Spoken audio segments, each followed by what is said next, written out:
Hey guys, welcome back to the channel. In this episode, I'm going to try and get this alternator pulley belt squealing issue resolved.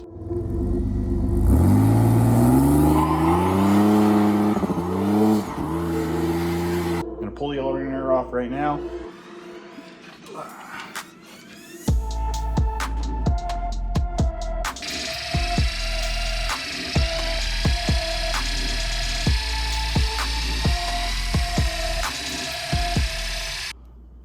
You can see there all the grooves are nice and removed, all the powder coating off of them. So yeah, also clean the pulley up a little bit. Now it's nice and shiny. Looking good. It's like a brand new belt. All the pulleys are like stock. Like the brackets are factory. The only thing that's removed is the air conditioning because this thing didn't even have air conditioning when I got it. But yeah, everything else is like stock. So I have no idea why it would squeak. And I can tell that it was pretty much coming from the pulley on the alternator. And the alternator's brand new. There's no squeal on the bearings. So I'm really hoping this is it. Even though I'm pretty sure it did it even before I put this powder coated pulley on, but I don't know. I guess we'll see. So let's get this thing back on and fire it up and see what happens. All right, it's all back together. So here's the moment of truth. Start it up. Oh yeah, battery cut off.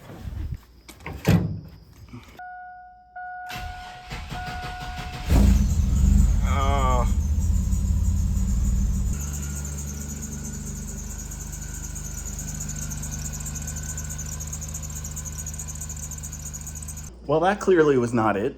So that was a bunch of wasted work. Oh, all right. Next idea. It's got to be the idler. It's got to be the idler. Maybe the bearing is going bad and it's chirping right below the alternator. It's making me think it was the alternator area, which I may be able to run to the parts store and grab one. So see if that one in stock and maybe run and get it. Definitely has some play in it, but I don't know if that's normal. Sadly, this is extremely close to the up pipe going to the turbo, and there's really not a lot that I can do with that without changing the exhaust manifold, and I'm not planning to do that. So, all right, so here's what we got. All brand new tensioner. Should bolt right in place. It feels way better, sounds way better, looks way better. Yeah.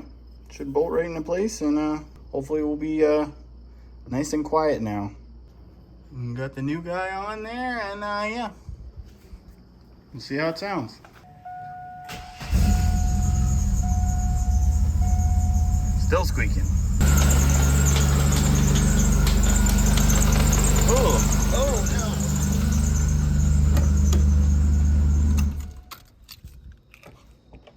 no! I was afraid of that.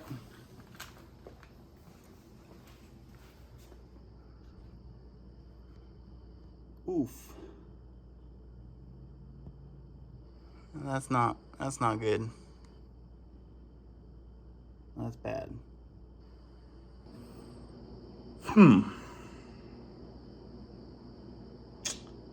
I was worried about that. It's just like slightly bigger. Just like slightly bigger, maybe by like 50 thou. And the tension, I think, wasn't as tight. So the tensioner was closer to the manifold. So yeah, it was rubbing. Yeah, that's not good. Not sure what I'm gonna do about that. Yeah, well, you can see you got a little melty there. It was rubbing. There's a nice chunk of plastic. And you can see even the stock one, it rubbed a little bit, but I think it only rubbed when I like let off the throttle. And I think it was actually already like that before I did anything with the belts. So I actually think I made it better but I think maybe this tensioner just sat at a slightly different position when it was actually tight. And obviously because of the way this is indexed, I can't really change that. Maybe I can swap this guy over to this guy? I don't know. All right, well, I've taken the now self-clearanced pulley and installed it on the old tensioner, hoping that it will sit further away because these pieces are actually like the identical size. Now that it's even self-clearance, this one is actually smaller on this one outside rib, but the Alternator pulley has outside guides to keep the belt in track, so I'm really not counting on this doing a whole lot anyway. So yeah, I just had to break off the somewhat melted plastic from the pulley and yeah, cleaned it up a little bit. Now I'm gonna reinstall this and hope that it works. Okay, third time's the charm. Got the old tensioner, new pulley and bearing.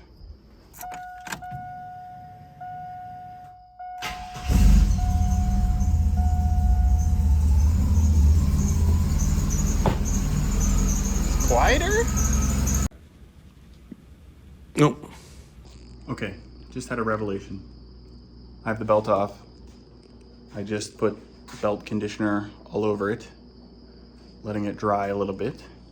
And yeah, I'm going to start it up with that belt for a couple seconds and see if it still squeals. I don't know. If it does, then something's wrong with the motor? I don't know. It sure doesn't sound like any motor issue. Sounds like a belt chirp, chirp, chirp, and it goes away sometimes, so I don't know.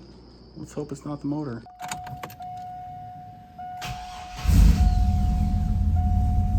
Perfectly quiet. Okay. Whew. That's good news. Good news, good news. Okay. Now we just have to figure out what on the belt is causing it. So yeah, let's put this thing back on. Okay, now we have the conditioned belt back on. And we're gonna try this one more time.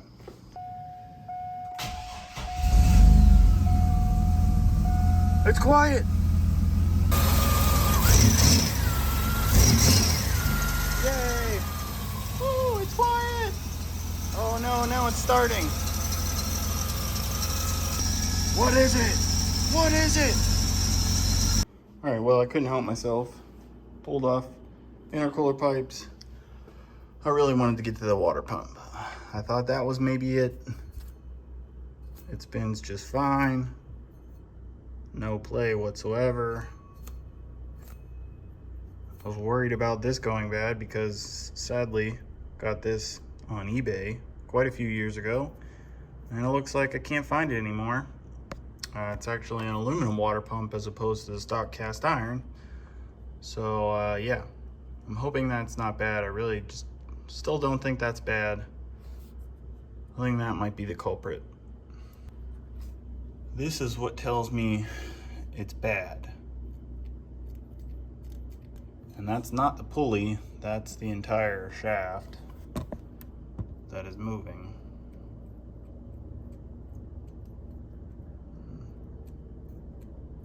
I don't know if that's significant or not, but I'm gonna say that's not good.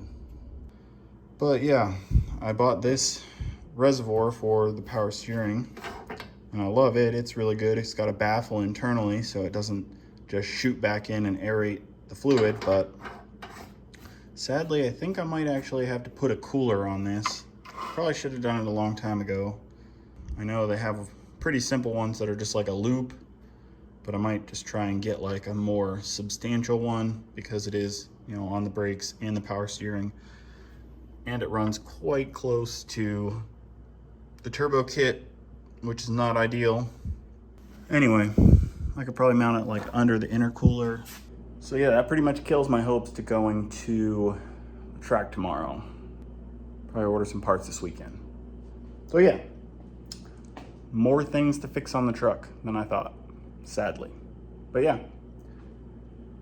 it'll get me to put a cooler on that I've been wanting to put on for a while. But yeah, we'll get back to it whenever I get some parts in, or maybe tomorrow find something else that is wrong, and maybe that's fine. We'll see. Okay, well, I got the pump out. I also have my steering shaft out because I ordered an upgraded Holley 2nd gen shaft, so we'll upgrade that. Show you that in a second, but here is the old pump. Just have to pull the pulley off, get it off the bracket, and then we'll be able to swap this external remote reservoir, adapter to the back of the pump to the new one. This is the new pump. Not too bad looking. It doesn't have any massive amount of shaft play like the old one does. So yeah, we'll swap that guy over. And this is the steering shaft with the old rag joint that we'll be replacing. That's long overdue. Hopefully that will tighten up the steering a little bit. Also, I think I'm going to mount the cooler somewhere around here, probably on like the cooler side of the radiator. I'm not sure if I'll do it vertically or horizontally or whatever, but there is pretty much a perfect amount of space, I think. This 1x1 aluminum tubing that I made the core support out of, the intercooler sits pretty much flush with the front of this, and then the radiator sits flush with the back of it, so I'm pretty sure there's going to be enough room to mount it. I just have basically a radiator fan mounting kit to mount it through the radiator. I pulled the fans off to give me access to the other side. But yeah, I'm going to wind up having to make some new lines to go to the cooler on the return side.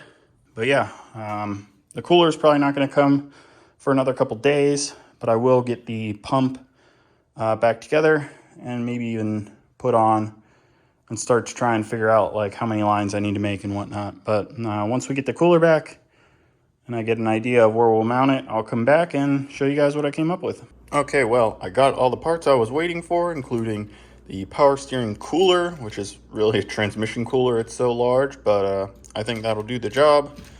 And I also picked up this power steering adapter for turn 1. It's a flow control valve to reduce the flow going to basically the Hydro Boost and the gearbox. So maybe this will reduce the amount of assist I'm getting because I think it's really overkill.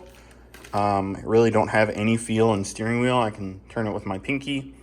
And then one other issue, which I showed already, the old steering shaft and rag joint upgraded to this Holley unit. I think it's probably the first Holley part I've ever bought, but it looks pretty nice. Should just drop right in and be a huge upgrade. So yeah, I think that was pretty much all I was waiting on. This guy took a few days to come in. I have the new pump already in the remote reservoir kind of housing.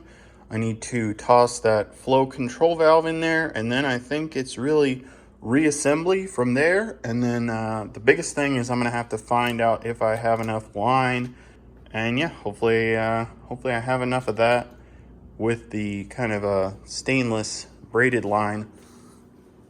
This return is not under pressure, but there's still probably some pressure, but it's low pressure. So I just want to use the same braided line. That way it looks all, consistent. And then we'll have hopefully a better performing, tighter steering that hopefully doesn't whine. Okay, a little while later, got the cooler mounted, got the new lines created, going like from the return and then going back into the reservoir. Got the new pump mounted, everything. Hopefully everything is tight. I have some probably way too expensive power steering fluid. We're gonna toss that in there, and I'm going to get to bleeding. If you don't know, bleeding a Hydro Boost system is a chore. Basically, I got the front end jacked up, and I'm gonna have to basically take the wheel and go lock to lock, and then hit the brakes and repeat about 1,000,000 times. I also put the new Holley steering shaft down in there. Fit pretty good. And yeah, we'll come back when we're ready to fire this thing up, and hopefully we don't have any belt squeak. Also, yeah, we're gonna have to put the belt back on. So yeah, I'm really hoping that this fixes the issue. I know hopefully it obviously will fix the power steering pump issue, but hopefully it fixes the belt whine, and hopefully also this pump doesn't whine. One, because I might have had a air kind of leak on the pump itself with how that reservoir, remote reservoir case goes on the back of the pump. Might have had an issue with that. Hard to say, but I don't know. We'll see what the current state's like whenever we fire it up. All right, well, I'm back at it. My problem's still not solved. Up until now, it's not solved. It might be solved now. I haven't tested it yet. Picked up a shorter belt. It looked like the tensioner was on the very limit of really doing anything, so maybe the belt tension wasn't what it was supposed to be. I had to go with that belt size, or at least I thought I had to go with that belt size, just because it was impossible to get the next size belt smaller onto all the accessories.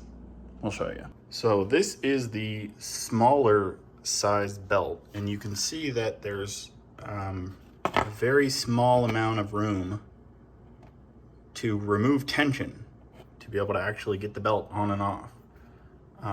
Realistically though, it gives me a really nice gap between the tensioner and the exhaust. You could see, right there where the pulley was hitting and all the plastic shrapnel is flying off.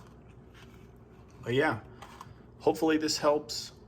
Just wondering if the power steering pump and or the alternator at certain points were pulling enough power that the belt was slipping, and that's why I would hear the belt squeak move around to potentially like different spots. So yeah, we'll hope that that's it. I'm pretty sure I have all the air bled out of the power steering system. I still don't think it's going to hurt anything having that cooler. That fluid used to get pretty hot, and then maybe just, having the temperature just be a little bit more consistent might help things. If it's cooler, it probably wouldn't hurt anything, and maybe it'll make that pump last a little bit longer, because that pump definitely was bad with how much shaft play was in it. And again, that might have to do nothing with the sound. Maybe I just found that it had a bad pump just randomly. So we'll fire this guy up, and hopefully no more belt squeak, and I can toss everything back together.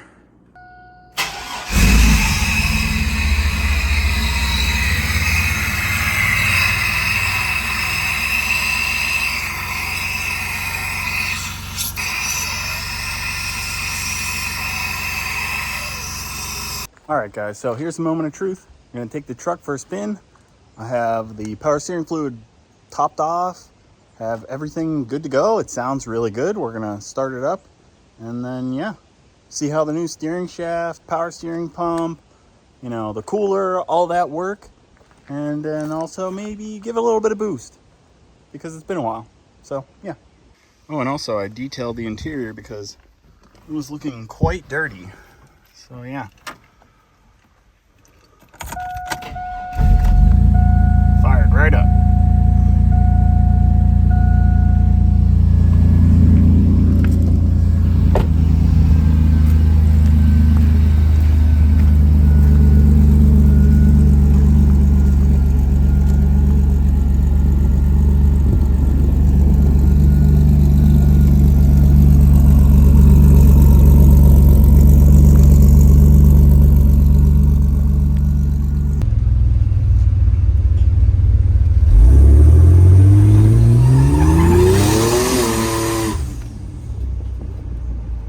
Okay, well, that didn't go to plan. I think it wound up not recording everything anyway, but I got into a little bit of boost. That felt okay. The brakes felt like trash, and they've kind of always felt meh. But now I don't know if it's the pressure valve that I put in from turn one, but it seems like the brakes are a little bit harder to push, but not really. And also, yeah, the power steering reservoir was like super hot when I got back. I don't know if the cooler is really doing a whole lot. So yeah, back to square one. Maybe Hydro Boost wasn't such a great idea. Maybe I should have rethought that a few years ago when I put it on. Okay, well, I didn't video it, but I went for a drive this morning after removing this flow restrictor that I put in from turn one. They recommended it for what I wanted to do, which was try and reduce the amount of assist that I was getting for the power steering and the brakes. They're almost like too easy to use, and I really had no feedback, which might not be a massive issue, but I figured if I'm replacing the pump because it was bad, I might as well try and upgrade at the same time. But it's working as expected now. The brakes are holding and very consistent. I didn't go on a super long drive, but I pretty much noticed immediately last time when I drove it. So that's fixed. No issues, no leaks. Everything's good. And also I checked back at the log I did from the other day, and nothing was overheating. I don't know why I thought it was getting a little hot, but it was like 180 and it was like holding there like 183. So no issues there either. So the next time, hopefully we'll be back at the track, maybe in a few days, we'll see. And yeah, hopefully the weather holds out. We can get this thing to the track, get the boost up, and yeah, see if we can run a 10. So yeah, we'll see you guys later.